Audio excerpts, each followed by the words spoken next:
शायद। Indian polity, भारतीय राज्य व्यवस्था, सिटीजनशिप, नागरिकता। नागरिकता का जो जिक्र है वो पार्ट नंबर 2 आर्टिकल 5 से लेकर आर्टिकल 11 तक है। और इसमें हेडिंग डालो टाइप्स ऑफ पीपल, लोगों के प्रकार। अगर हम लोगों की प्रकार की बात करें, यानी कि लोग कितने प्रकार के हो, पीपल जो होते हैं वो कितने प्रकार के होते हैं, तो लिखो there are 4 types of people. 4 types of people, लोग 4 तरह के होते हैं।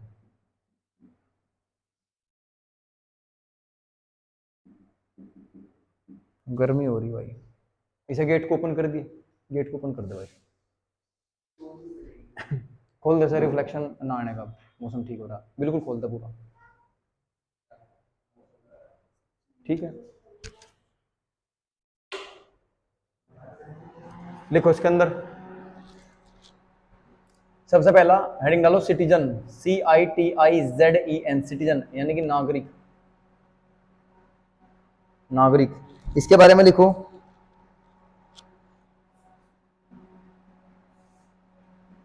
राज्य के स्थायी नागरिक होते हैं,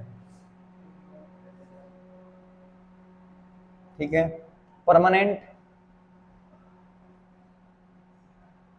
परमानेंट एड्रेस,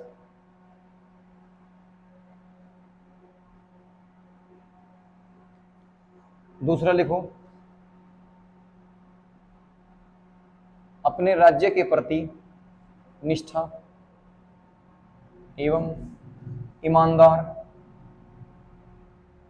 होते हैं। लिखो should be dedicated to own state. हो गया। नेक्स्ट लिखो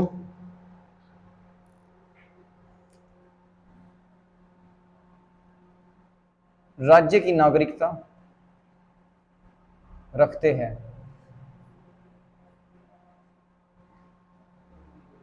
टू बी हेल्ड सिटीजनशिप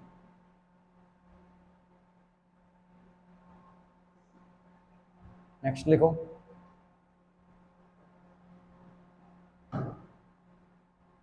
मौलिक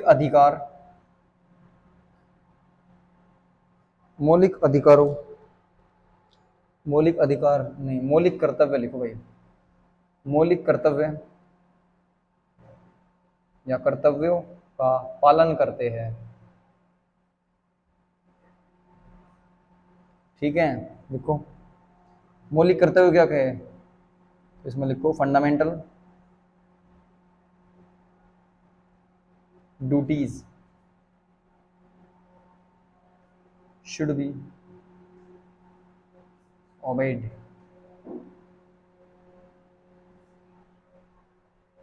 ठीक है। Fundamental duties should be obeyed.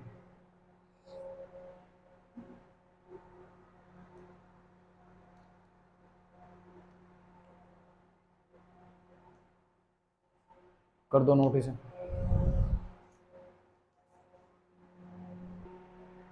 4 तरह के नागरिक हो, 4 तरह के नागरिक में सबसे पहला जो होता है सिटीजन। सिटीजन का मतलब होता है एक राज्य के स्थायी नागरिक। स्थायी मतलब जिनका एड्रेस परमानेंट हो, परमानेंट एड्रेस होना चाहिए। सपोज करो हम इस गांव में, इस शहर में परमानेंट एड्रेस पे रह रहे, मतलब हमारे दादा परदादा, हमारे पिता और हम, हमारा मकान वहां का वही है, वहां से हाला नहीं ना, वहां से हटा किसी दूसरी कॉलोनी में शिफ्ट नहीं हुए। सपोज करो मैं दिल्ली बिहार में रह रहा, तो मेरी पहले 2 जनरेशन दिल्ली बिहार में ही पैदा हुई हो और मैं भी दिल्ली बिहार में पैदा हुआ और मेरी आगे की जो जनरेशन है वो भी दिल्ली बिहार में ही पैदा हुई हो, ठीक है। वो कैसा होगा एड्रेस, वो होगा परमानेंट एड्रेस, स्थायी पता, ठीक है। नागरिक कौन होंगे, सिटीजन कौन होंगे, जिनका राज्य के अंदर परमानेंट एड्रेस होगा, अपने राज्य के प्रति ईमानदार एवं निष्ठावान होंगे, यानी कि should be dedicated to own state, अपने राज्य के प्रति ईमानदार होंगे। उत्तर प्रदेश का है, अगर बिहार में चले जा, उत्तर प्रदेश का आदमी अगर बिहार में या फिर बंगाल में चले जाओगा और वहां अगर उसे कोई अपने राज्य का मिल गया तो नूनी कहने का, कहना ही तो भाई हमारे राज्य का है, उत्तर प्रदेश में पूर्व का है, तो कहेगा भाई भाई है, ठीक है, भाई भाई है, क्योंकि बहुत दूर जा चुके हैं अब। और अगर भारत से बाहर जाओगे आप लोग और भारत से बाहर जाने के बाद ये पता लग गया कि ये इंडियन है, अपने आप जाकर उससे बात कर लोगे, समझ गए, क्योंकि वो एक दूसरे राज्य की बात होगी, दूसरे स्टेट की बात होगी, यानी कि दूसरे कंट्री की बात होगी, तो अपनापन तो शो होगा ना वो। भाई अगर अगर आप लोग झारखंड में घूम रहे और वहां कोई आपके सामने उत्तर प्रदेश की बुराई करने लगे तो आप सुनोगे क्या? नहीं सुनने के। लोग कहेंगे तुझे पता है उत्तर प्रदेश क्या है? उत्तर प्रदेश में आइए और उत्तर प्रदेश में आओगे तो मेरठ मंडल में आइए और बागपत जिले में आओगे तुझे बताओगे जलेबी और घेवर क्या चीज हो। ठीक, जी बताइए उस चीज को। ठीक है, यानी कि राज्य की नागरिकता रखते हैं ये लोग, जहां रहे वहां की सिटीजनशिप इनके पास ऑलरेडी होती है। जन्म के आधार पर मौलिक कर्तव्यों का पालन करते हैं। मौलिक कर्तव्य का मतलब फंडामेंटल ड्यूटीज। फंडामेंटल ड्यूटीज क्या हो? फंडामेंटल ड्यूटीज मैं आपको नोट कराऊंगा जब आप लोग पढ़ोगे part number 4 DPSP, directive principle of state policy. लेकिन ये भी आपको इसमें यह पता करना कि जो फंडामेंटल ड्यूटीज होती है हमारे मौलिक कर्तव्य है जो हमें करने चाहिए। एक तरह से हमें कहते हैं कि मोरल एजुकेशन के हिसाब से, जैसे सपोज करो बड़ों का सम्मान करना चाहिए। ठीक है, बस में नहीं लिखा रहता बस में प्रथम 4 सीटें महिलाओं के लिए आरक्षित है, तो वो क्या है? वो भी हमारे एक तरह से मौलिक कर्तव्य में होगा। ठीक है, लेकिन अगर हम कहेंगे कि जितने भी राष्ट्रीय स्मारक है, राष्ट्रीय स्मारक जैसे गांधी चौक है, नेहरू मूर्ति है, गांधी मूर्ति है, भगत सिंह की मूर्ति है, आप लोग उनके साथ तोड़ ताड़ मत करो, शाही मत फेंको उन पे, इंक मत डालो उन पे। वो भी हमारे नेशनल मूवमेंट्स जो है, मोन्यूमेंट्स, उनकी सेफ्टी के लिए फंडामेंटल ड्यूटीज है, हमारा मौलिक कर्तव्य है ये। क्यों भाई? वो फ्रीडम फाइटर थे, अगर हम उनके साथ ऐसा करेंगे तो कहीं ना कहीं उनको बदनाम करेंगे। आई समझ में बात? तो ये हमारे मतलब जो हमें अपने लेवल पर नहीं करना चाहिए वो सारी की सारी चीजें फंडामेंटल ड्यूटीज के अंदर आती है। देखो फंडामेंटल राइट्स, मौलिक अधिकार, वो तो अलग चीज है। फंडामेंटल ड्यूटीज, मौलिक कर्तव्य, आपको एक राज्य के अंदर अगर आप लोग फंडामेंटल ड्यूटीज को फॉलो करोगे तो आप लोग एक वरिष्ठ नागरिक बनोगे। इसका मतलब आप लोग एक सिविल सिटीजन बनोगे और बढ़िया सिटीजन बनोगे, टॉप वाला। एक राज्य का एक ईमानदार, निष्ठावान और कैसा जिम्मेदार नागरिक बनेगा। और आप लोग कैसे हो? जिम्मेदार, ईमानदार और निष्ठावान नागरिक तो उत्तर प्रदेश के। तो इसी तरह अपने राज्य के हर आदमी को अपने में सुधार करने के लिए, भाई अगर एक आदमी अकेला सुधार करेगा और उसको देखकर 10 आदमी सुधार करेंगे और उनको देखकर फिर पूरा गांव सुधार करेगा और उनके बाद में फिर पूरा डिस्ट्रिक्ट और डिस्ट्रिक्ट के बाद स्टेट। ठीक है, और स्टेट के बाद में फिर कौन सुधार कर देगा? कंट्री। तो इसका मतलब है यू केवल और केवल सुधार करने के पर्पज से ही बनाया गया, समझ गए? ताकि लोग अपने अंदर चेंज लावे, लोग अपने अंदर बदलाव लावे। बदलाव बिना हार्मोन्स वाले बदलाव नहीं, जो चीजें हमें सिखाई जा उन पे। जैसे जब हम स्कूल में जावे तो मोरल एजुकेशन में हमें क्या सिखाया जा? स्कूल हमारा मंदिर है, टीचर्स हमारे भगवान है, ऐसी चीजें लिखी रहे। और उसमें लिखा रहा है कि अगली सीटें बस में भी लिखा रहे, ये इस साइड की सीटें महिलाओं के लिए आरक्षित है। ठीक है, मेट्रो में भी लिखा रहे, मेट्रो ट्रेन में। और क्या लिखा रहे बताओ? एक दो जगह सफाई का विशेषकर ध्यान रखिए, शहरों के अंदर कूड़ा कूड़ेदान में डाले। ये जो इंस्ट्रक्शन है ये किस लिए है? ताकि हम लोगों का सुधार हो, एवोल्यूशन हो, इसीलिए तो है ये। पशुओं पर दया करो, जियो और जीने दो, ऐसी ऐसी चीजें जो लिखी रहे, ये सब कुछ बिल्कुल। सार्वजनिक संपत्ति को नुकसान न पहुंचाए। सार्वजनिक संपत्ति का मतलब जो गवर्नमेंट प्रॉपर्टी है, क्योंकि गवर्नमेंट की प्रॉपर्टी बनेगी कहां से? आप लोग टैक्स दोगे, वो टैक्स जाएगा, वही टैक्स लगेगा आपको आके। और आप लोग गवर्नमेंट की संपत्ति को नुकसान कर रहे हैं। आप गवर्नमेंट की संपत्ति को नहीं, आप अपनी संपत्ति को नुकसान दे रहे हैं। ठीक है, ध्यान रखें इस चीज का। ऐसी कोई भी हरकत, ऐसी कोई मजाक, ऐसा कोई भद्दा काम ना करे जिसकी वजह से आपको शर्मसार होना पड़े। ठीक है, ध्यान रखिए इस चीज का। एक नागरिक, एक अच्छा नागरिक बनो, और अच्छा नागरिक बनने के लिए आपके पास में मोरल एजुकेशन और ये सारी चीजों का ज्ञान होना चाहिए। एक अच्छा नागरिक वही होगा जो जिम्मेदार होगा। और जिम्मेदारी कैसे होगी? जिम्मेदारी डर होना भी जरूरी है। अगर डर नहीं है तो जिम्मेदारी नहीं सीख पाने का आदमी, डरना भी जरूरी है, समझ गए? अब इसके बाद में सेकंड लिखो, एलियन फॉरेनर।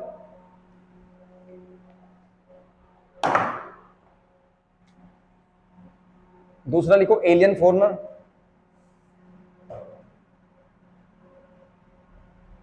एलियन फॉरेनर, विदेशी नागरिक। विदेशी नागरिक, एलियन फॉरेनर। एलियन फॉरेनर, विदेशी नागरिक।